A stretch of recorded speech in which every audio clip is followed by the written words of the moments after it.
Quite often when I'm teaching, I get asked, how do I stop the fabric from getting sucked into my feed dogs at the beginning of a seam?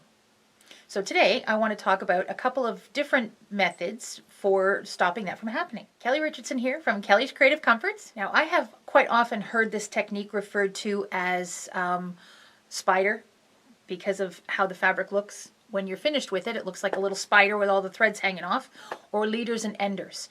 Now, the leaders and enders is a phrase that was coined by Bonnie Hunter, so she gets all the credit for this technique. And she has a couple of good books about using leaders and enders and how to maximize your scrap usage at the same time as using a leader and an ender. Today, I'm going to talk about using a spider or a leader or an ender and how it works and why it's a really good idea. So let's get to it. Quite often when I'm sewing a seam, especially if I'm doing like a pointy little triangle like this one, what happens is the fabric gets pushed down into the feed dogs and you get this happening, where this either gets sucked down into the feed dogs or you get a really nasty little thread nest there. So to stop that from happening is we use a leader. Now, I just use the same piece of fabric over and over again until it gets to be too dense, and then I throw it away.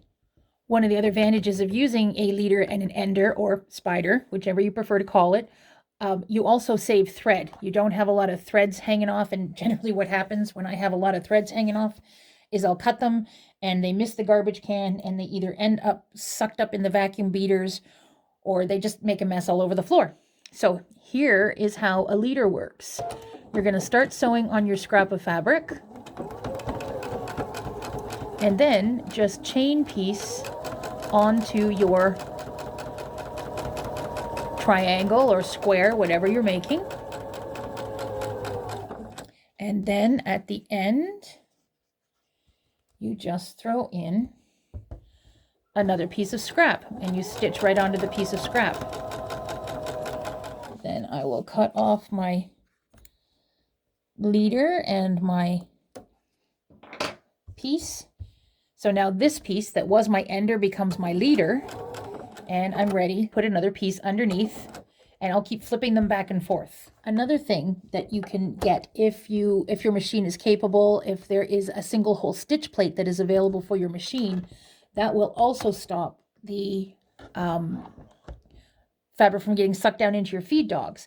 But that only works if you are going to be sewing in center needle position. As soon as you take your machine out of center needle position, a single hole stitch plate is no longer going to work.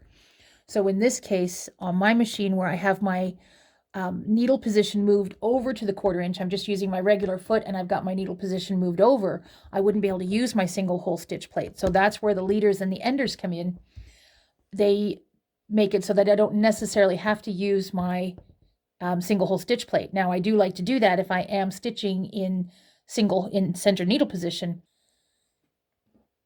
Now, Bonnie Hunter's great idea for using leaders and enders is instead of stitching on scrap piece of fabric like this and then having to throw that away when it gets full, use scrap fabric for a quilt as your leaders and enders. So quite often I have lots of, a little bit more binding than I need. So I have started taking all of things like my binding and cutting it up into squares. Now, I don't like to go under a 2-inch square. So if it's 2 inches or bigger, I'm going to save it. I'm going to cut it up and I'm going to have a box of lights and darks.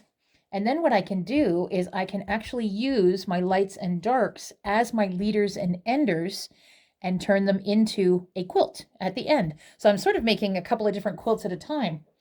So in that case, what I will do is use this. This is a light and a dark of my squares. Use that for my leader. Sew my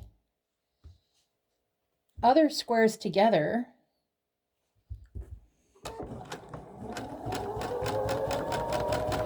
So this would be my block. Sew that and get all my block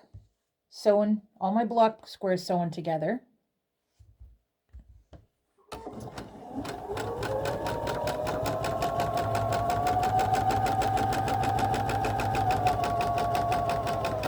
Then what I could do is take another of my scrap squares, a light and a dark together, line them up, and now they become my ender.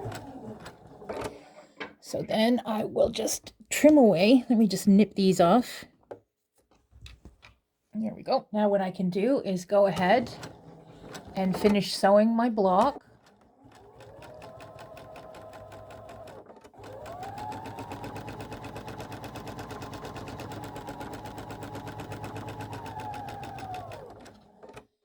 Cut off my leader, and then I can just line that up. And generally with this small of a block, I don't necessarily go to the ironing board beforehand, but if I need to, I do.